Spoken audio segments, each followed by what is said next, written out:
Funding for this program provided by Passport Health Plan. Ashland. Thank you for your support.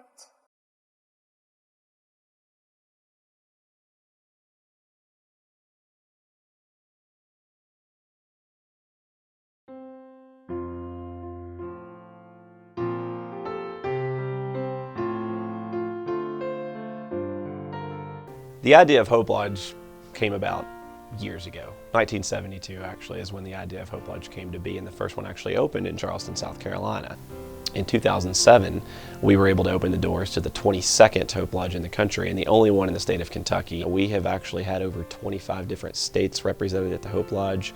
We've touched almost every Kentucky county, but what we see the most is those folks in the southern and eastern part of the state that are just in dire need of being in a location where treatment is a better option for them and essentially getting them the treatment they need to leap the hurdle of cancer. Well, we're doing our tree lighting ceremony. It's a yearly event where all of the people who have stayed here throughout the years can come back and kind of reconnect with each other. It's going to start with food, and then it will get a little bit more playful, and then we kind of end with I don't want to say somber, but a remembrance type of a note. It's an emotional evening. I see patients often very early, and knowing that once you hear that word or once you have that suspicion of cancer that comes up in your life, then all of a sudden a lot of the other decisions just become a lot harder. The Hope Lodge offers that one barrier, that one burden that's on them about where do I stay, how do I get there, how do I get back and forth to my treatments. They're so relieved that it's another opportunity that they can take that burden off, and all of a sudden they're fighting with you now rather than buried.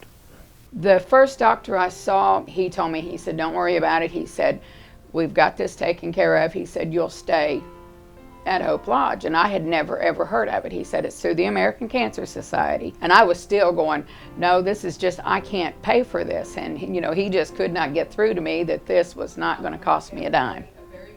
In my mind, there was no way that there was, that it was too good to be true. I have found hope here. I've actually had patients that have expressed such gratitude for Hope Lodge and have even said, if it weren't for Hope Lodge, I would have had to forego treatment. That's pretty powerful. And so it's really been a blessing to patients and caregivers. Any way I can make things easier for them is really what I want to do. But they do become your family, and like Kathy said, you lose people, and you do experience a great loss. It's like losing part of your family.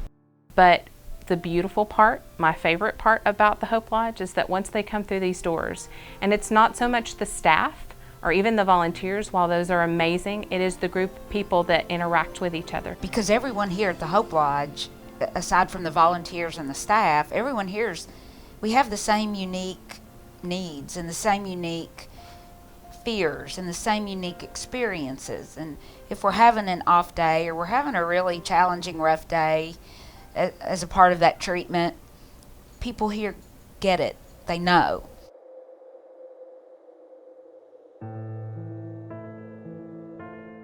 I really worry about even the people that we have to turn away when we're full, that they call in and they said, oh, well, we drove in 2 hours and we don't have anywhere to stay and we don't have any money to get a hotel room and we really need this treatment. Without something like the Hope Lodge, I think those patients may choose not to get that extra treatment, not to go that extra mile.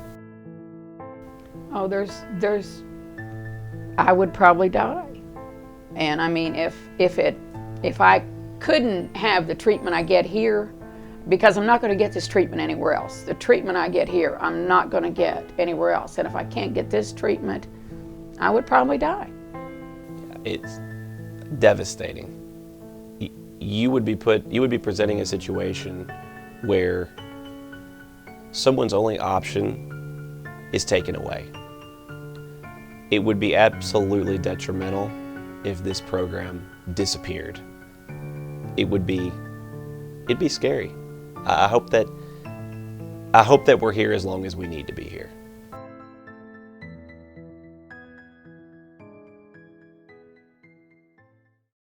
You know, 32 rooms sounds like a large number.